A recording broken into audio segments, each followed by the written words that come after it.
ఏది నాకు చూపి, ఏముంది నీ నోట్లో? పేర్లు ఉన్నాయా? అమ్మో చూపి. అవును, ఎన్ని పేర్లు ఉన్నాయి? తోను కూడా ఉందా?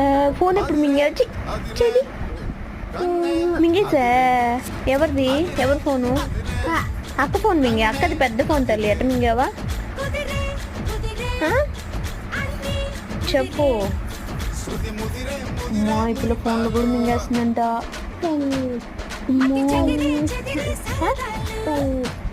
పెన్నా? పేనా? పేన్ తిన్నా? ఏం ఆకలేస్తుందే? ఎన్ని పేర్లు తిన్నావు? 2 పేర్లు తినేసా. ఏమి గుండెలో ఉన్నాయి పేర్లు? ఈ పళ్ళు చూపి.